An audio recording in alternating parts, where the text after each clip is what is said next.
Después de la cirugía, regresé a casa agotada y me encontré con mi maleta afuera y una nota pegada con cinta.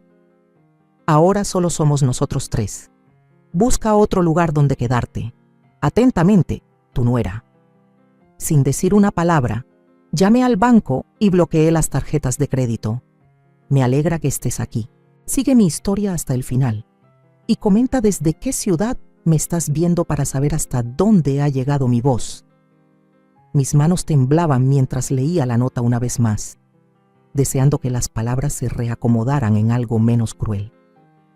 El sol de la tarde caía con fuerza sobre mi cuerpo cansado mientras me quedaba allí, aún con la bata del hospital, contemplando la casa que durante 3 años había llamado hogar.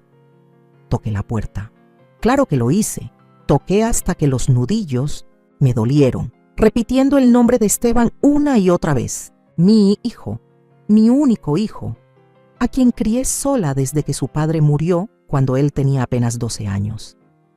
Pero la única respuesta fue el silencio y la voz lejana de Jimena, pidiéndoles a los niños que hicieran silencio. Al final, una cortina se movió apenas y alcancé a ver el rostro de mi nieto de 8 años antes de que Jimena lo apartara bruscamente. La cortina volvió a su sitio y en ese instante supe que realmente no pensaban dejarme entrar. Me senté sobre mi maleta intentando entenderlo todo. 3 años atrás, cuando Harold falleció, Esteban y Jimena me habían sugerido vender mi casa y mudarme con ellos. «Mamá, tiene todo el sentido», me dijo Esteban. «Nos ayudarás con los niños. Nosotros cuidaremos de ti mientras envejeces, y el dinero de la casa servirá para ampliar la nuestra». En ese momento parecía una idea maravillosa. $178,000. Eso fue lo que aporté a las renovaciones de su hogar. Casi todo lo que obtuve por la venta de la casita que Harold y yo pagamos en 30 años. «Es una inversión en nuestra familia», me aseguró Esteban, y le creí. Recuerdo cómo todo empezó a cambiar poco a poco. Al principio era la abuela, Isabel, la matriarca querida que preparaba hot cakes los domingos y ayudaba con la tarea. Luego, simplemente mamá, útil para cuidar a los niños y cocinar mientras Jimena se dedicaba a su rutina de bienestar. Y al final, solo Isabel, la anciana, incómoda que ocupaba espacio en su hermosa casa. Lo más evidente fue el cambio en Jimena. Las sonrisas cálidas se volvieron gestos forzados. El gracias por cuidar a los niños se convirtió en «para eso son las abuelas». Las invitaciones a salidas familiares desaparecieron lentamente hasta que me convirtieron en la niñera a la que siempre dejaban atrás. Saqué mi celular de la bolsa y marqué el número de Esteban. Llamé y me mandó directo al buzón. Lo intenté otra vez. Igual. No quedaba más que mandarle un mensaje. «Esteban, estoy afuera de la casa. Acabo de salir de una cirugía. Por favor, déjame entrar». Vi cómo el mensaje pasaba de entregado a leído. Y nada. Ni una palabra. El sol de la tarde empezó a esconderse y con él se hundía también la verdad de lo que estaba viviendo. Tenía 68 años. Me estaba recuperando de una operación de vesícula y no tenía a dónde ir.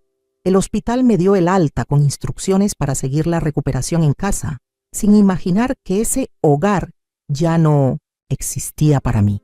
Cuando el frío del atardecer empezó a calar, acepté por fin que nadie vendría a abrir la puerta. Con manos temblorosas, levanté el asa de mi maleta y empecé a caminar.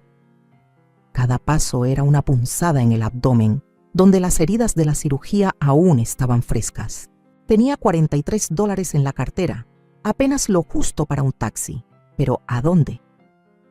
Un hotel se tragaría ese dinero en una noche. Mi hermana vivía a 3 estados de distancia. Mi amiga más cercana, Rosalía, se había mudado a un departamento más chico tras la muerte de su esposo. Me senté en una banca junto a la parada del camión, dejando mi maleta a un lado. Me invadió una ola de traición tan fuerte que no pude evitar llorar. ¿Cómo pudo Esteban hacerme esto? El niño que me regalaba tarjetas con brillantina en el Día de las Madres el que me decía que era su heroína, el joven por el que trabajé en 2 empleos para pagarle la universidad, mi hijo y Jimena. Me esforcé tanto con Jimena, siempre respeté sus decisiones como madre, jamás me metí donde no me llamaban, ayudaba cuando me lo pedían. Pensé que habíamos construido algo, si no amor, al menos respeto mutuo. La crueldad del momento no era casualidad. Esperaron hasta que estuviera en mi punto más débil, recién operada, para deshacerse de mí. Lo habían planeado desde antes. Fui solo una niñera y una fuente de dinero hasta que me volví una carga. Cuando las luces de la calle empezaron a parpadear, saqué el teléfono y revisé mis contactos. Dudé con el dedo sobre el nombre de Rosalía.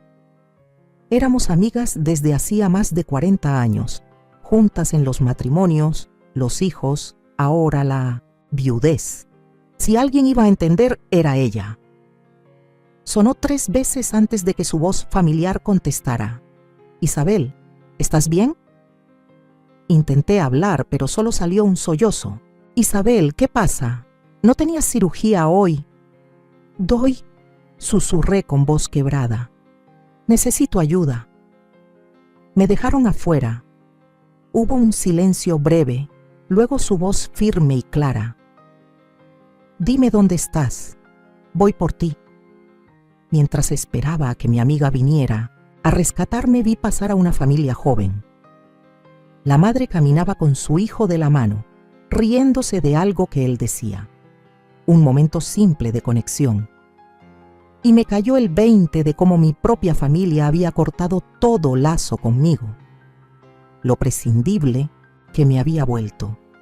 Cerré los ojos sintiendo cómo el peso de la traición me aplastaba, más que la maleta, más que todos mis años vividos. El cuarto de sobra de Doy no tenía gran cosa, solo una cama individual, una cómoda pequeña y una lámpara para leer. Pero esa noche fue un refugio. Las heridas quirúrgicas me latían mientras Rosalía me ayudaba a acomodarme. Su rostro era una máscara de rabia contenida. «No puedo creer que Esteban haya hecho esto», dijo mientras ponía almohadas tras de mí. «Después de todo lo que hiciste por ese muchacho». Yo tampoco podía creerlo, pero ahí estaba la prueba. Mi maleta, empacada al apuro por Jimena con solo algo de ropa y nada de mis cosas queridas, descansaba en un rincón como testigo de esta nueva realidad. «¿Has intentado llamarlo otra vez?», preguntó Doy mientras me pasaba una taza de té de manzanilla. Asentí con la cabeza, sosteniendo la taza tibia con manos que aún temblaban. Ha leído mis mensajes 17 veces y ni una sola respuesta. Doy se sentó al borde de la cama, su cabello gris brillando bajo la lámpara. Somos amigas desde los 20 y tantos, cuando ambas éramos madres jóvenes intentando equilibrar trabajo y familia. Estuvo a mi lado cuando murió Harold y ahora estaba aquí para esto, mi expulsión silenciosa de la vida de mi hijo. «Necesitas descansar», dijo con firmeza. «Mañana veremos qué hacer», pero dormir era imposible. Cada vez que cerraba los ojos, veía la letra de Jimena en ese post-it. Ahora solo somos nosotros 3. La crueldad casual de esas palabras dolía más que mis cicatrices quirúrgicas. Amaneció lloviendo. Las gotas golpeaban suavemente la ventana. Volví a revisar el celular. Ni un mensaje de Esteban, ni una llamada perdida. Solo el silencio digital del abandono. «Vamos a desayunar», dijo Doy desde la puerta. «Luego tenemos que hablar sobre los siguientes pasos». Entre el café y el pan tostado, le conté todo. Cómo vendí mi casa para ayudar a Esteban y Jimena. Cómo las renovaciones convirtieron su hogar de 3 recámaras modestas a una casa amplia de 5 cuartos, con cocina de chef y suite principal. Invertí casi $180,000, dije, revolviendo el café sin mirar. Esteban dijo que era una inversión en nuestro futuro juntos, que siempre tendría un lugar con ellos. La cara de Doy se endureció. «¿Firmaste algo?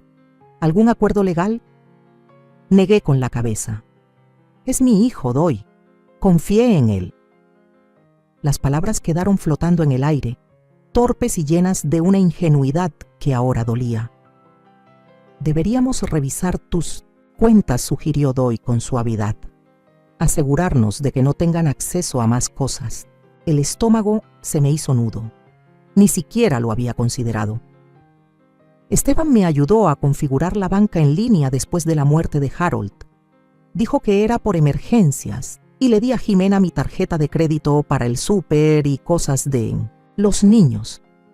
Con manos temblorosas, inicié sesión en la tableta de Doy.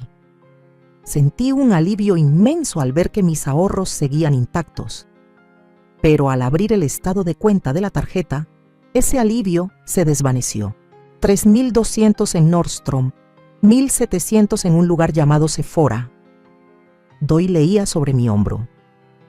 ¿Desde cuándo te volviste tan gastalona, Isabel?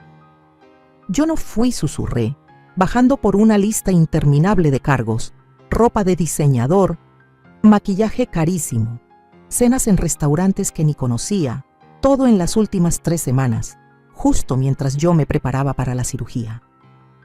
El cargo más reciente fue ayer. 4.500 en un sitio llamado Elite Furniture Gallery. Están redecorando. Mi cuarto, lo entendí de golpe, las piezas encajando. Estaban planeando esto, esperando a que me fuera para reemplazar mis muebles. El rostro de Doy se tiñó de rabia. Malagradecidos de mierda, necesito cancelar esas tarjetas. Interrumpí. Una calma extraña se apoderó de mí. Era la primera sensación clara que tenía desde que encontré mi maleta en la puerta. Necesitaba poner todo en pausa. Con la ayuda de Rosalía, llamé al banco.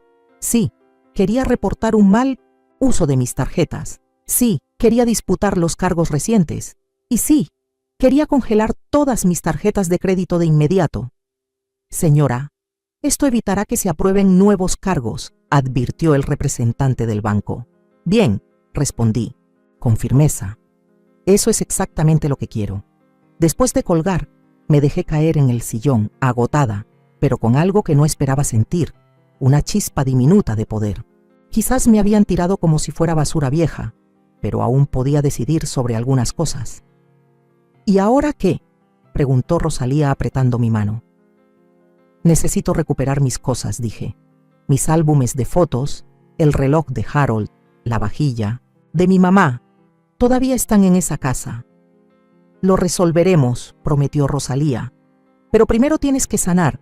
Orden del médico. Tenía razón, por supuesto. Mi cuerpo necesitaba tiempo para recuperarse de la operación. Pero al recostarme entre las almohadas, supe que mi corazón tardaría mucho más. Al día siguiente, sonó el teléfono. El nombre de Esteban apareció en la pantalla. Mi corazón dio un brinco. Tal vez había entrado en razón. Tal vez llamaba para disculparse, para rogarme que volviera pues a casa.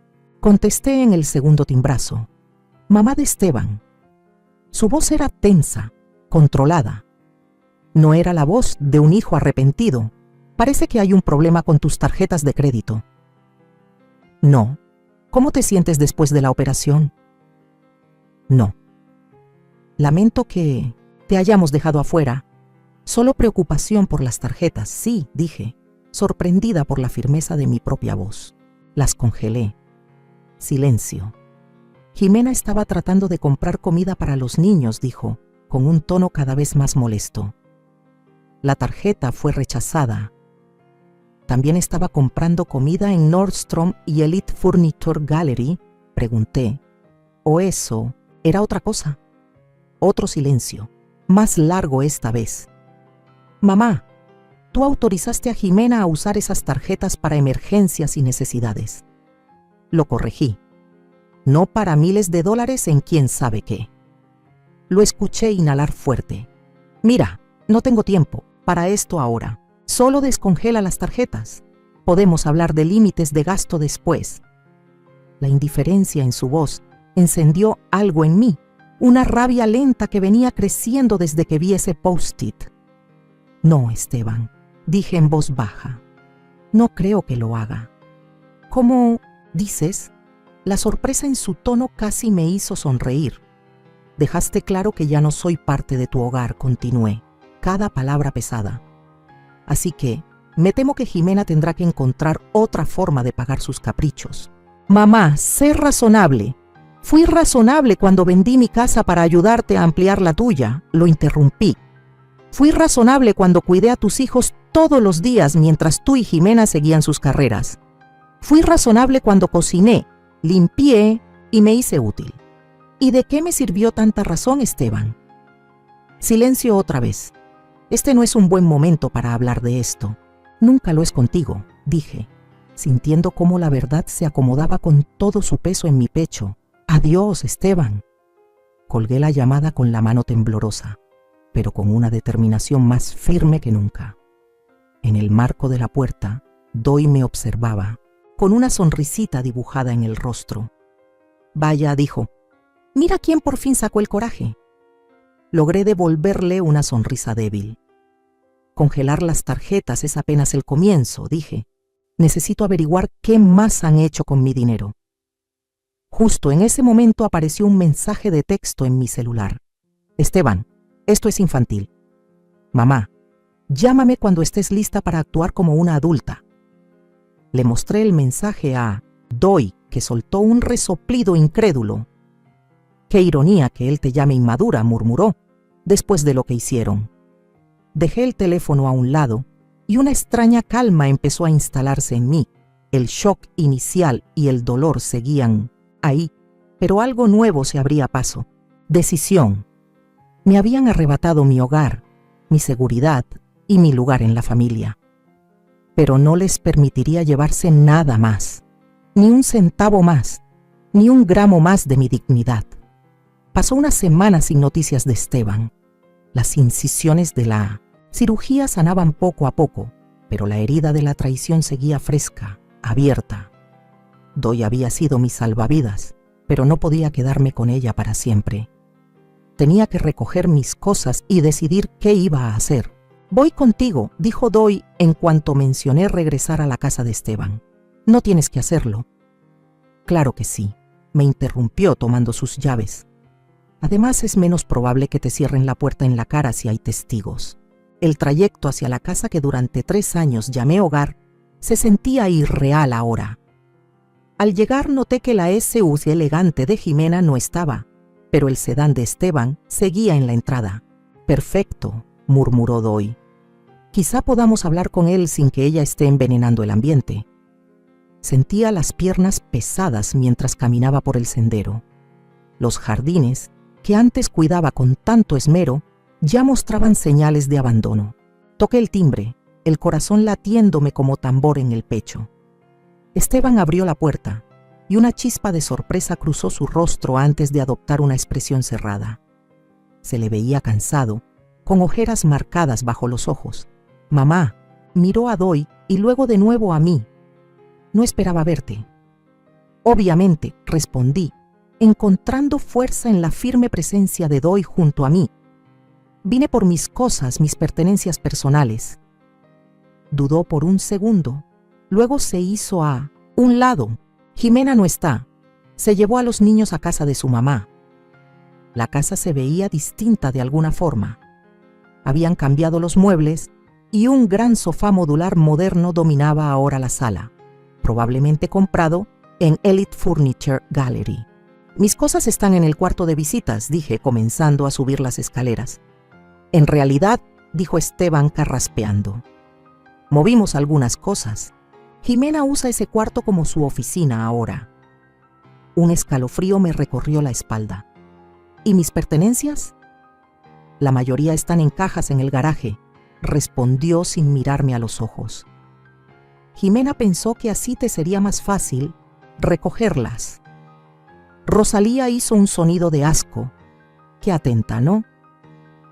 Seguimos a Esteban hasta el garaje, donde varias cajas de cartón estaban apiladas contra la pared. Me acerqué a ellas con cierto miedo. La primera caja tenía ropa doblada a la carrera. La segunda contenía libros y algunos artículos de tocador, pero mientras buscaba el resto de las cajas, un nudo empezó a apretarme la garganta. ¿Dónde están mis álbumes de fotos? El reloj de Harold, las joyas de mi madre. Esteban se movió incómodo. No lo sé, Jimena empacó todo. Pues no están aquí, dije con la voz alzándose. ¿Y la vajilla de mi mamá? Los recuerdos de familia. Mamá, tranquila. No me digas que me tranquilice, solté, sorprendida hasta yo por la fuerza de mi rabia. Esas cosas no se pueden reemplazar. Son mis recuerdos, mi historia. Rosalía dio un paso al frente. Esteban, esto es inaceptable. Esas son pertenencias personales de Isabel. Esteban se pasó la mano por el cabello, luciendo más como un niño regañado que como un hombre adulto. Hablaré con Jimena. Tal vez las puso en otro lado. Quiero revisar arriba, insistí. Ahora. Dudó, luego asintió con desgana. Me dirigí directo al ático, recordando que había guardado algunas cosas viejas allí. Mientras subía las escaleras, sonó el teléfono de Esteban. Contestó en el pasillo de abajo, su voz apenas un susurro. El ático estaba polvoriento y oscuro, pero sabía exactamente dónde estaban mis baúles de almacenamiento. Para mi alivio, seguían allí, intactos. Abrí el más grande y encontré mi álbum de bodas, las medallas militares de Harold y varios álbumes de fotos familiares. Al menos esos recuerdos valiosos se habían salvado de la limpieza de Jimena. Mientras recogía lo que podía cargar, escuché la conversación de Esteban flotando desde abajo. No, ella simplemente apareció. Sí, con esa amiga suya. Sé lo que acordamos, pero ¿qué se supone que debía hacer? Sigue siendo mi madre. Hubo una pausa. Jimena, eso no es justo. Acordamos esperar hasta después de vender la casa para decirle lo del asilo. No, todavía no se lo he dicho. Acaba de salir de una cirugía, por el amor de Dios. Se me heló la sangre. ¿Asilo? ¿Vender la casa? Me acerqué a las escaleras del ático, forzando el oído. La agente de bienes raíces dijo que podríamos sacar al menos 650,000 con las renovaciones. Sí, suficiente para pagar nuestras deudas y dar el enganche para la casa del lago. Sé que el dinero de mamá lo hizo posible, pero ella aceptó invertir en la propiedad. Las piernas casi se me doblaron. Estaban planeando vender la casa, la casa en la que puse mis ahorros de toda la vida, mudarse a una casa en el lago, y querían meterme en un asilo. Debía hacer algún ruido porque Esteban se quedó en silencio de golpe. Tengo que colgar, dijo apresurado. Puede que me haya escuchado. Me lancé de nuevo al baúl, la cabeza girando. Mientras los pasos de Esteban se acercaban a la escalera del ático, fingí concentrarme en los álbumes de fotos, intentando controlar mis manos temblorosas. Mamá, ¿encontraste lo que buscabas? Su voz sonaba tensa. Parte de ello, respondí, sin confiar en mí misma para decir más. Me ayudó a bajar las cosas que había encontrado. El silencio entre nosotros se hizo espeso, incómodo. En el garage, Doy revisaba con paciencia las cajas que quedaban. Esteban, dije, ¿en serio pensabas decirme algo sobre vender la casa alguna vez? Su rostro se puso pálido. ¿Lo escuchaste? Sí, lo escuché. Igual que supe del asilo que ya elegiste para mí.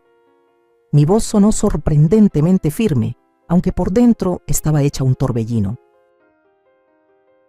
¿Pensabas siquiera consultarme sobre todo esto? Al menos tuvo la decencia de parecer avergonzado. Mamá, no es lo que crees. Solo pensamos que, con tus problemas de salud, mi cirugía de vesícula... Lo interrumpí. Eso no es excusa para encerrarme en un asilo.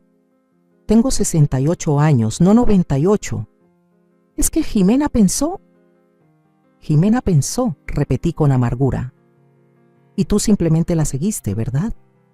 Igual que hiciste cuando me echaste de mi propia casa. No es tu casa, dijo, con un destello de desafío en los ojos. Tu nombre no está en la escritura. Sus palabras me golpearon como una bofetada. Tenía razón. A pesar de todo el dinero que puse, legalmente no tenía ningún derecho sobre la casa.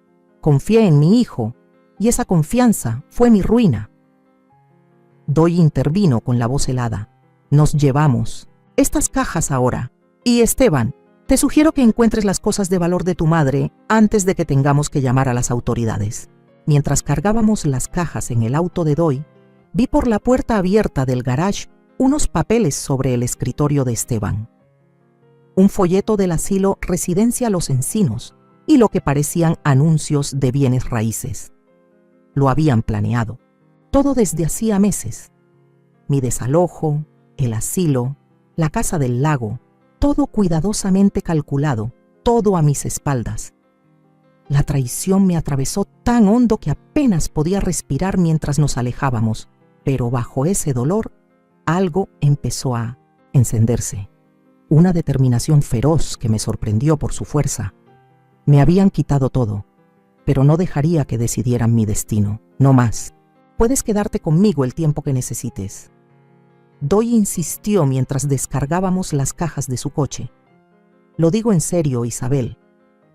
Le agradecí con el alma la oferta, pero sabía que no era solución a largo plazo.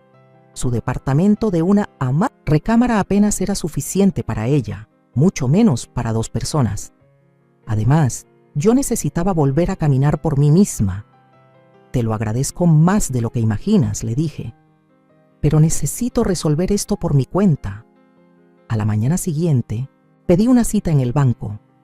Mauricio Delgado había sido mi asesor financiero desde que Harold murió, y su rostro mostró un verdadero asombro cuando le conté lo sucedido. Lo siento mucho, Isabel, dijo, revisando mis cuentas. La buena noticia es que tus depósitos de pensión y seguridad social siguen entrando regularmente, y tu cuenta de ahorros principal está intacta. Y el dinero que invertí en Mereteces, la casa de Esteban. El rostro de Mauricio se endureció. Sin un acuerdo formal, legalmente se considera un regalo. Tal vez podamos intentar algo, pero será cuesta arriba. Asentí. Ya me lo esperaba. Entonces necesito concentrarme en seguir adelante. ¿Qué opciones tengo para vivienda? Pasamos la siguiente hora revisando números. Mi pensión mensual y la seguridad social sumaban casi 2.400. No es una fortuna, pero con cuidado alcanzaba para alquilar un departamento modesto y cubrir lo básico. También está esto, dijo Mauricio, abriendo otra cuenta que casi había olvidado. La póliza de seguro de vida de Harold, la que invertiste, ha crecido a unos $42,000. Una ola de gratitud por mi esposo, tan práctico y visionario, me envolvió. Incluso desde la tumba, Harold seguía cuidando de mí. Eso te da opciones, continuó Mauricio. Podrías usar parte de ese dinero para el depósito del alquiler y algunos muebles, y guardar el resto como fondo de emergencia. Al salir del banco, sentí una mezcla extraña entre pérdida y posibilidad. Tenía menos de lo que creí que tendría a esta altura de mi vida, pero más de lo que muchos en mi situación podrían esperar. Podía reconstruir. Durante las siguientes 2 semanas, me lancé de lleno a buscar departamento. Rosalía me llevaba a ver lugares, me ayudaba a comparar precios y me animaba cuando la desesperanza me empezaba a ganar. Al final, encontramos un departamentito de una recámara en una comunidad, para personas mayores. No era lujoso, pero estaba limpio, tenía un balconcito para mis macetas y, lo más importante, era accesible. Está perfecto, dijo Rosalía cuando lo vimos por primera vez.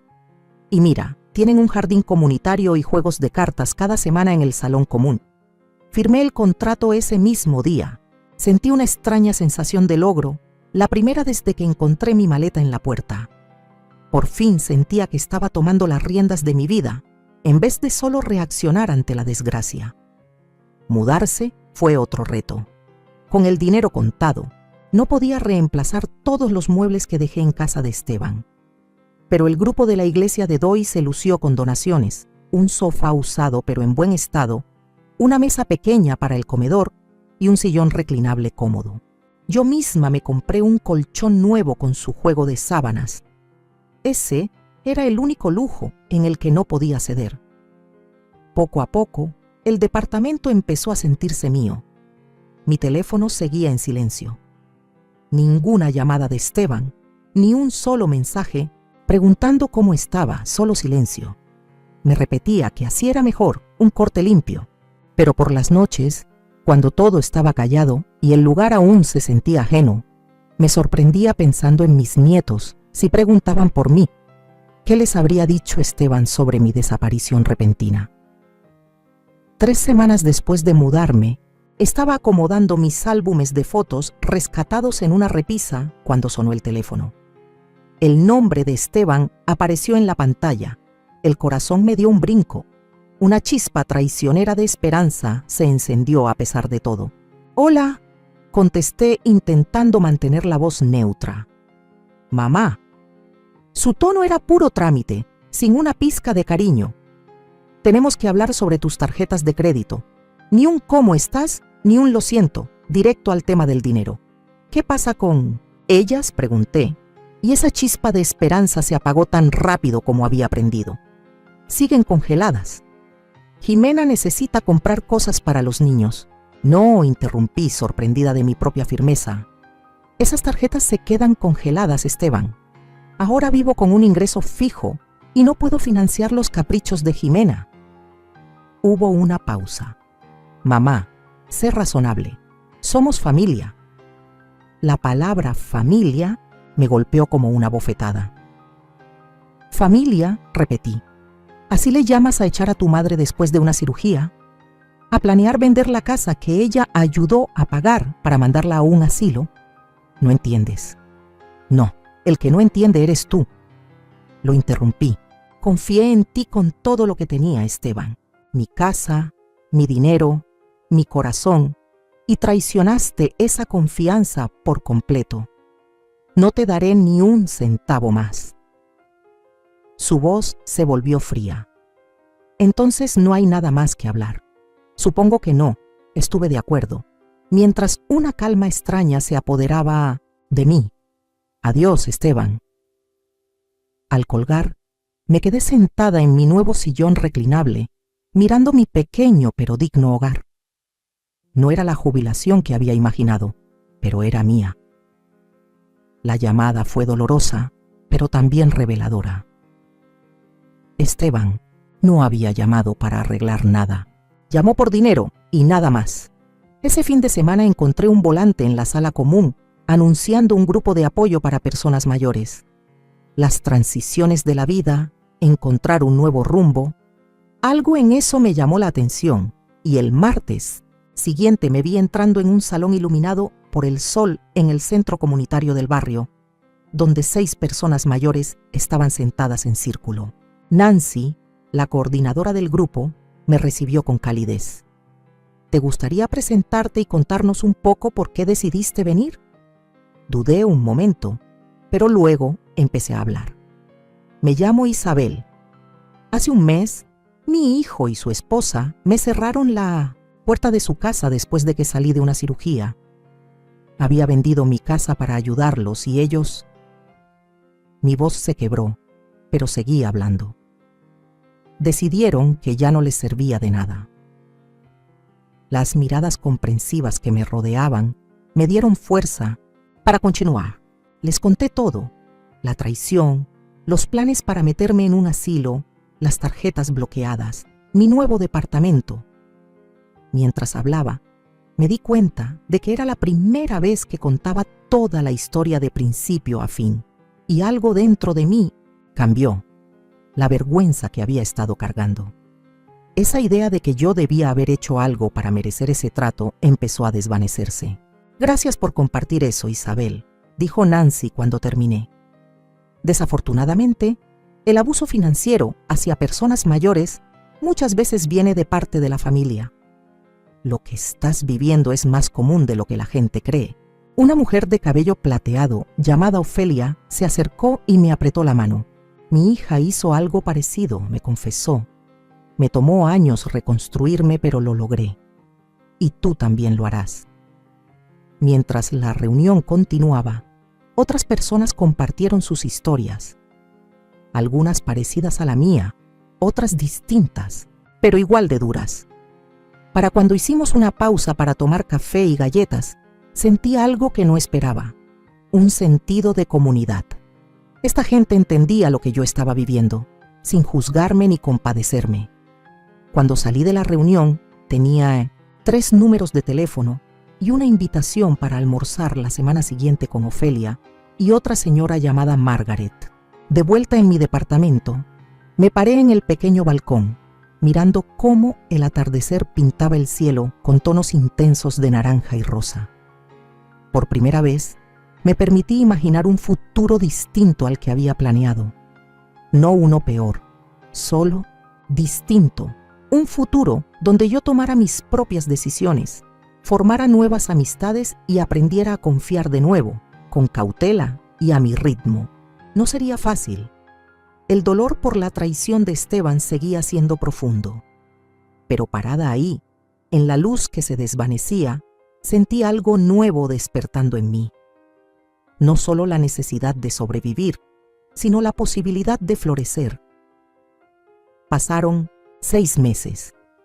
El otoño dio paso al invierno y este se convirtió en una primavera suave.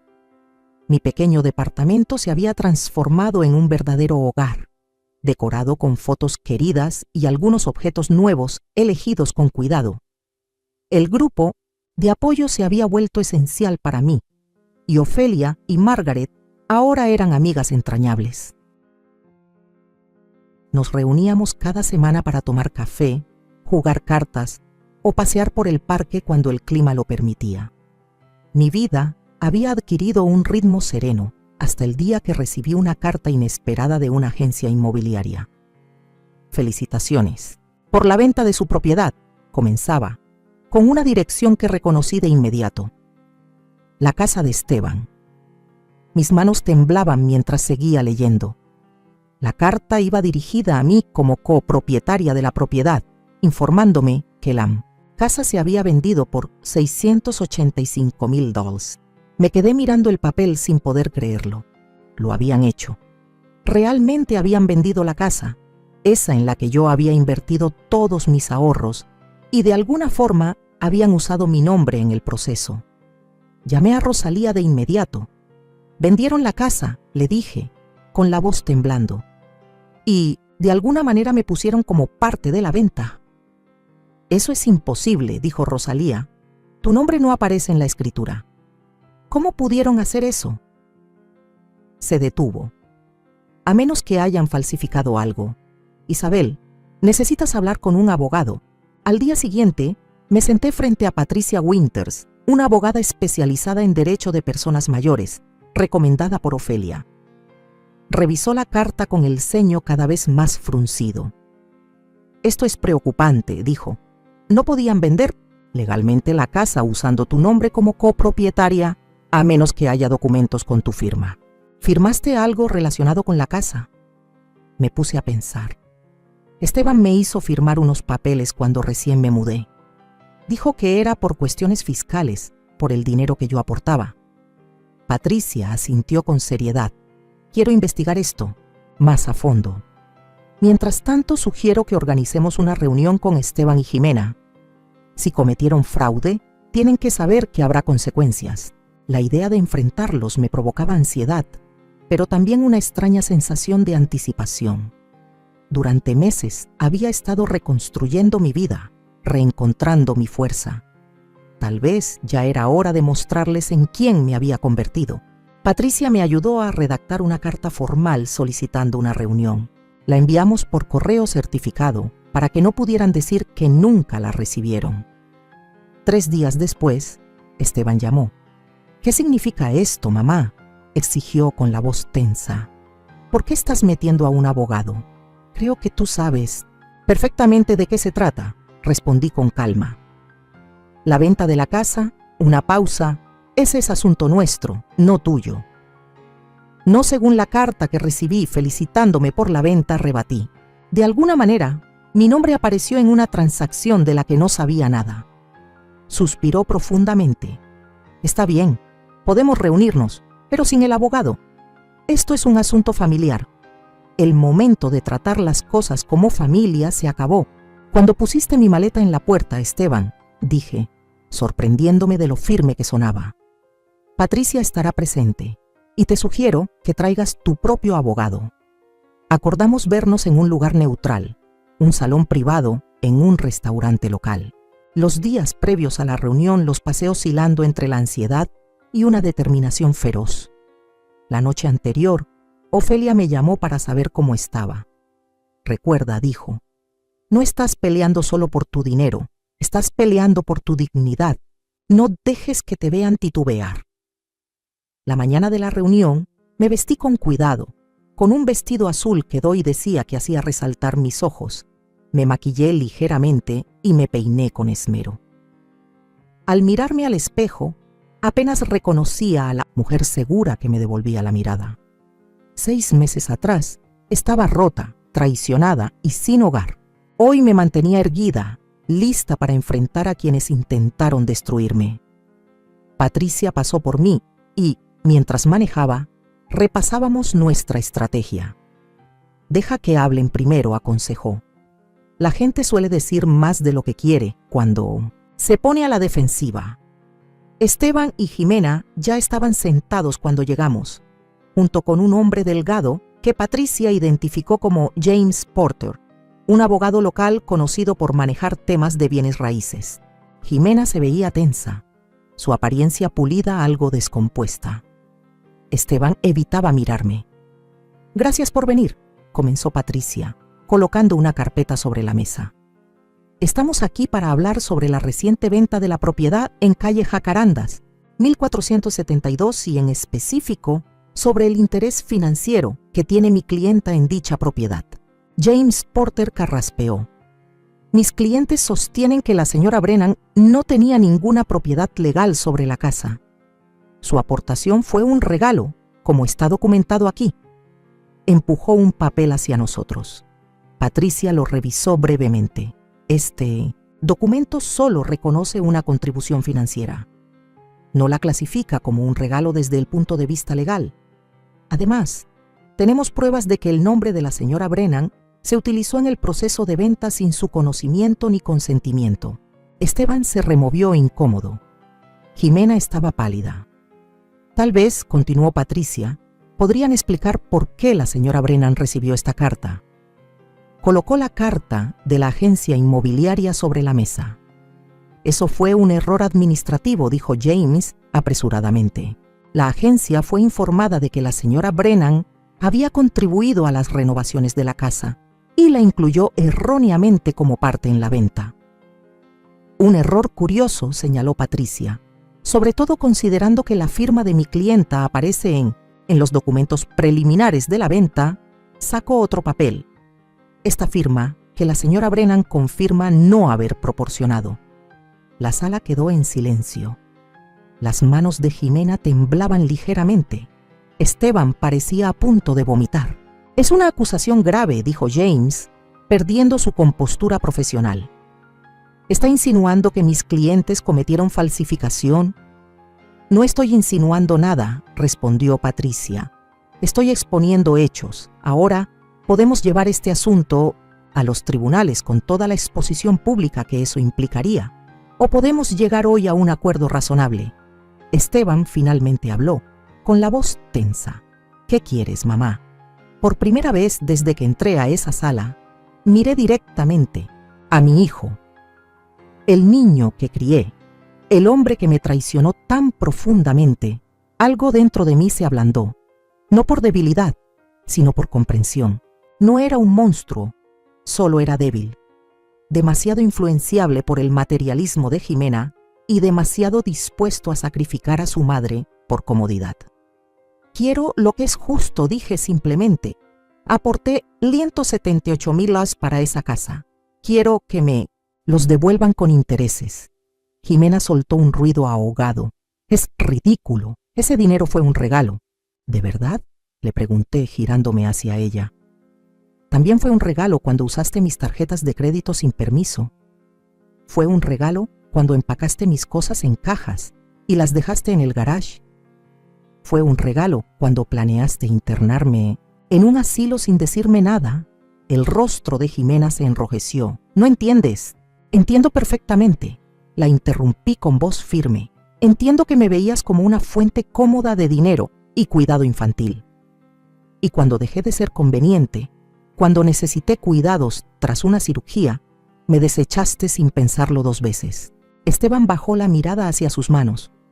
Mamá, no fue así. Entonces, ¿cómo fue, Esteban? Pregunté con verdadera curiosidad. Explícame cómo un hijo encierra a su madre tras una operación. No tuvo respuesta. Patricia llevó suavemente la conversación de vuelta al asunto legal. Mi clienta está dispuesta a aceptar un acuerdo por el monto original más un 6% de interés, lo que suma aproximadamente $188,000. Dadas las circunstancias, me parece más que razonable. James se reunió con Esteban y Jimena, susurros tensos entre ellos. Finalmente, James se incorporó. Mis clientes están dispuestos a ofrecer $150,000 como acuerdo total, dijo. Patricia me miró preguntando en silencio. Lo pensé un momento y asentí. El monto exacto era menos importante para mí que el reconocimiento de lo que habían hecho. Aceptamos, dijo Patricia, con la condición de que los fondos se transfieran en un plazo de 7 días y que ambas partes firmen un acuerdo de confidencialidad sobre las circunstancias de este arreglo. Mientras Patricia y James ajustaban los detalles, me recosté en la silla. Una extraña sensación de paz me envolvía. El dinero no podía sanar la herida de la traición, pero sí podía asegurarme el futuro. Un futuro que ahora esperaba con una esperanza inesperada. 1 año después de haber sido echada de lo que creí mi hogar para siempre, estaba de pie en la cocina de mi nueva panadería. Recuerdos dulces flotaban con el aroma intenso de canela y vainilla. La luz del sol mañanero entraba por las ventanas, bañando con un resplandor dorado las paredes recién pintadas y las encimeras relucientes. «Se ven perfectos», dijo Dottie, mientras colocaba una tanda de panecillos de arándano en la vitrina. «Aún no me creo que realmente hayamos logrado esto». Sonreí al verla, mi amiga de toda la vida, acomodando los pasteles como si fueran joyas. Hace 6 meses, cuando recibí el dinero del acuerdo con Esteban y Jimena, Rosalía había soltado al azar que mi pay de manzana se vendería como pan caliente en cualquier panadería del pueblo. Lo que empezó como una broma se convirtió en una conversación seria, luego en un plan de negocios y finalmente en esta realidad. «No lo habría logrado sin ti», le dije mientras me ajustaba el delantal. A mis 69 años, jamás imaginé que abriría un negocio, pero aquí estaba, copropietaria de una pequeña panadería encantadora, especializada en postres tradicionales caseros. La campanita sobre la puerta sonó y Eleyanar entró, seguida por Margaret y 3 amigas más del grupo de apoyo. «Está hermoso, Isabel», exclamó Eleyanar, mientras recorría el lugar con la mirada. «Absolutamente perfecto». «Te trajimos algo», dijo Margaret, extendiéndome una pequeña maceta. «Es un manzano enano, para los nuevos comienzos». Sentí que los ojos se me llenaban de lágrimas al aceptar su regalo. Gracias a todas por todo. El último año había transformado mi vida de maneras que jamás habría imaginado. El dinero del acuerdo me dio opciones, pero fueron las amistades que forjé lo que realmente me salvó. Ese grupo de apoyo se volvió mi salvavidas. Un círculo de personas que entendían la pérdida y la reconstrucción porque lo habían vivido en carne propia. Nuestra inauguración fue un éxito modesto. Vecinos curiosos se acercaron, atraídos por el letrero pintado a mano y el aroma del pan horneado.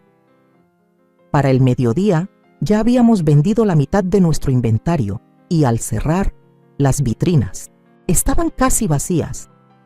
«Yo diría que eso es un triunfo», declaró Rosalía mientras contábamos lo ganado en el día. «Quizá de verdad logremos que esto funcione». Asentí, demasiado cansada para hablar, pero con una satisfacción profunda que no sentía desde hacía años. Esta pequeña panadería era mucho más que un negocio. Era la prueba palpable de que la vida puede comenzar de nuevo a cualquier edad, que una traición no tiene que ser el punto final. Las semanas siguientes tomaron un ritmo agradable. Me levantaba antes del amanecer para comenzar a hornear. Encontraba mi ritmo en el silencio de la mañana y luego recibía a los clientes durante el día. El trabajo era físicamente agotador, pero me daba propósito, y los elogios frecuentes por mis postres alimentaban mi alma de una forma que no sabía que necesitaba. 3 meses después de abrir, una tarde tranquila de martes, sonó la campanita. Levanté la vista de una bandeja de tartaletas de limón y vi a Esteban en la entrada, parado con torpeza. El corazón me dio un vuelco. No hablábamos desde la reunión, del acuerdo. Verlo ahí, más delgado, con nuevas líneas en el rostro, desató en mí una tormenta de emociones, amor, dolor, rabia y algo parecido a la compasión. «Mamá», dijo con una voz apenas más alta que la música suave que sonaba en la panadería. Me limpié las manos en el delantal. «Esteban, qué sorpresa». Se movió incómodo, echando un vistazo al lugar alegre. «Está bonito. La panadería te queda bien». «Gracias», respondí con tono neutro. «¿Qué te trae por aquí?» Respiró hondo. «Estoy en problemas, mamá». Por supuesto que sí. ¿Por qué más habría venido después de tanto tiempo? No era difícil adivinar. Su presencia no traía reconciliación ni redención. Era hambre. Era necesidad. Y aunque una parte de mí lo supo desde el primer instante en que lo vi parado en la puerta de mi panadería, no pude evitar preguntarme si, al menos, le dolía. «¿Qué clase de problemas?», pregunté, aunque ya me lo imaginaba. Lo dije con una calma que no sentía, observando cada gesto, cada suspiro. «Económicos», admitió bajando la vista, como si no pudiera sostener mi mirada. Su voz se rompía en pedazos, igual que su dignidad. «Jimena se fue. Se llevó a los niños a casa de su mamá, allá en Arizona. El dinero de la venta de la casa ya no está. No sé exactamente cómo. Jimena manejaba todo lo financiero». Soltó una risa amarga, hueca, una de esas que no llevan alegría sino derrota. «Irónico, ¿no? Después de todo lo que pasó contigo, después de cómo te dejamos». Me quedé quieta, observándolo como si fuera un extraño que alguna vez soñé que era mi hijo. No podía negar que me dolía verlo así, más flaco, con el rostro pálido y cansado, como si la vida le estuviera pasando factura. Y sin embargo, mi corazón no corría hacia él como antes. Mi instinto de madre ya no podía cubrirle las heridas con vendas tejidas de perdón. «Lamento escuchar eso», dije al fin. Y, para mi sorpresa, era verdad. Me dolía. Sobre todo, por los niños. «Debes extrañarlos mucho». Asintió con los ojos vidriosos. «Sí, mucho. Estoy tratando de ver cómo recuperarlos, pero primero necesito...». Hizo una pausa, tragando saliva, buscando las palabras.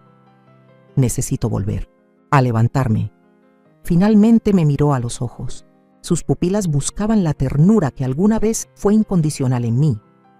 Tal vez esperaba encontrar a la mujer que siempre decía sí, incluso cuando decir no era lo más sano.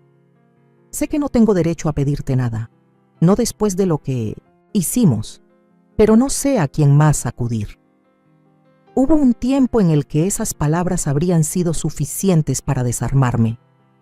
Tiempo atrás, habría corrido a su lado, abierta como una puerta vieja que no sabe cerrarse. Pero esa mujer ya no existía.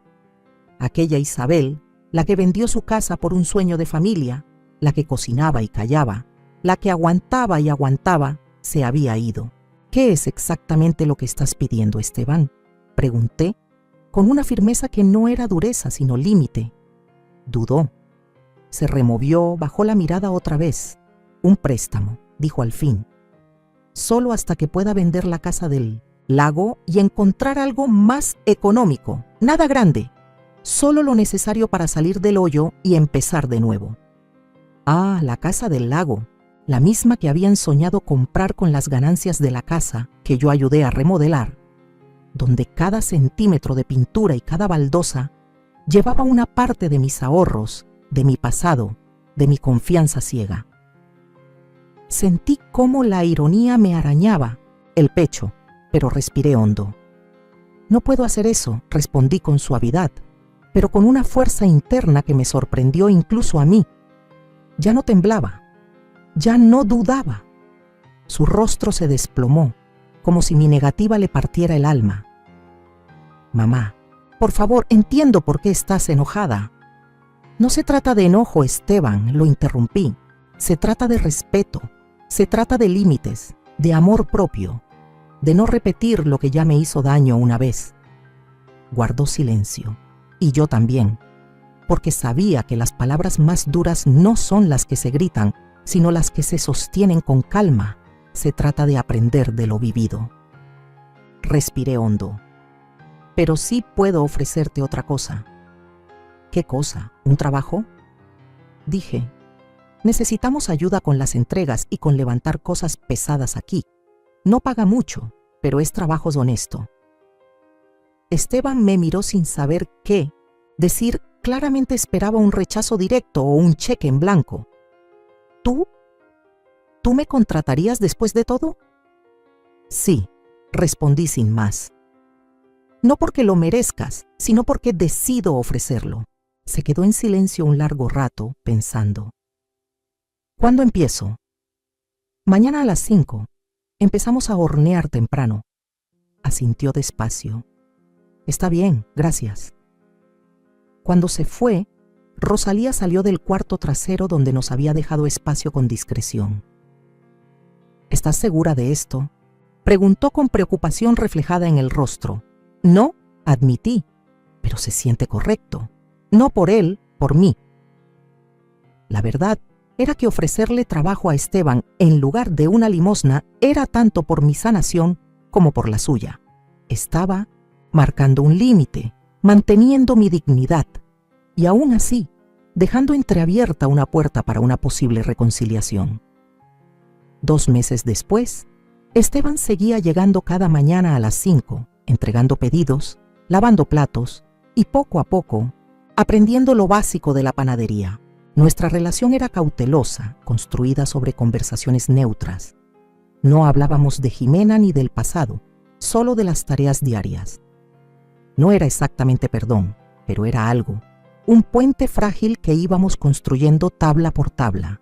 En una tarde cálida de domingo, mi día libre, me senté en el pequeño patio de mi departamento, cuidando las hierbas en macetas que había comenzado a cultivar.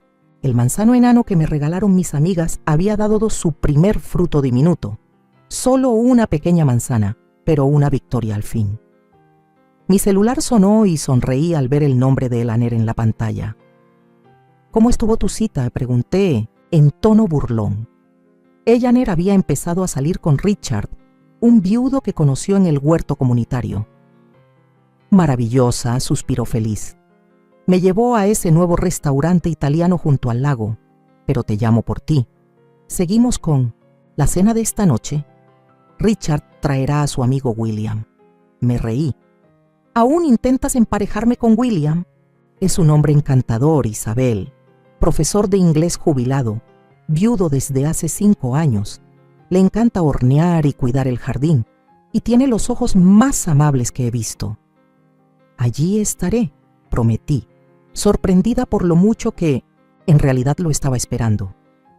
Al colgar, miré alrededor de mi espacio pequeño pero hermoso. Las plantas floreciendo, los muebles cómodos, las fotos de mis nuevos amigos junto a recuerdos viejos y queridos. Nada de esto era lo que había planeado para mis años de retiro. Era diferente, inesperado, pero de algún modo más rico de lo que jamás imaginé.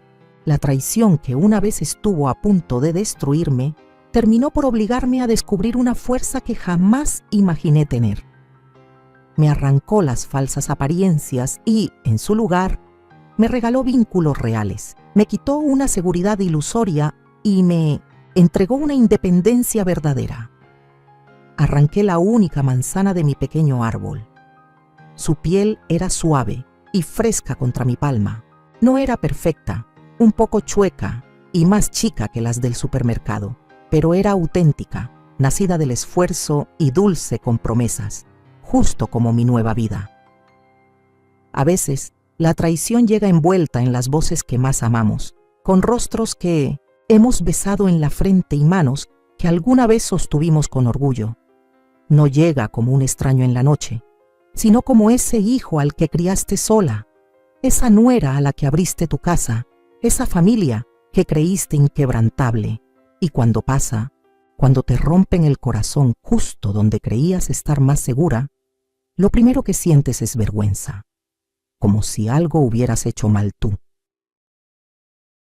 Como si tu amor fuera culpa. Pero aprendí que la vergüenza no me pertenecía, que el error no fue amar demasiado, sino permitir que confundieran mi generosidad con obligación.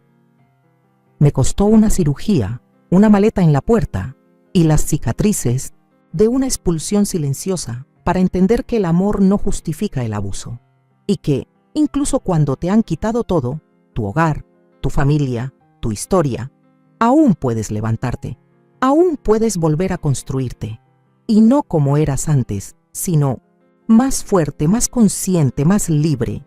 El mensaje que quiero dejarte es claro. Tu valor no lo define lo que otros te hacen, sino lo que tú decides hacer después. Cuando te enfrentes al abandono, cuando descubras que te han usado, no permitas que la rabia te devore por dentro, ni que el miedo te paralice. Haz lo que yo hice, siéntate, llora si tienes que llorar, y luego empieza a mover los pies. Paso a paso. No necesitas tener todas las respuestas, solo necesitas empezar. ¿Te han traicionado? ¿Te han desechado como si fueras invisible? Respira. Evalúa lo que tienes, lo que aún te queda, tu voz, tu historia, tus manos, tu dignidad. Y desde ahí, levántate. Bloquea las tarjetas si es necesario. Busca ayuda, exige justicia. Encuentra nuevas alianzas, nuevos comienzos, nuevos sueños. Porque hay vida después del abandono. Hay hogar después de la pérdida. Hay propósito incluso cuando el futuro que habías planeado ya no existe. Y sobre todo, hay poder en ti, incluso cuando los demás han intentado robártelo. No todos reaccionarían como yo. Tal vez tú confrontarías con más fuerza, tal vez buscarías reconciliar antes, o quizás tomarías distancia definitiva desde el principio, pero cualquiera que sea tu camino, que esté guiado por el respeto a ti misma, porque perdonar no significa permitir que vuelvan a hacerte daño, y amar no significa soportarlo todo. A quienes están leyendo esto desde algún rincón del mundo, me gustaría preguntarles, ¿qué harían ustedes en mi lugar? ¿Ya vivieron algo similar? ¿Tomaron la decisión de hablar, de cortar vínculos, de empezar de nuevo? Coméntenlo. Que nuestras voces no se pierdan en el silencio. Que sirvan de faro para otras personas que hoy están enfrentando su propio momento de ruptura.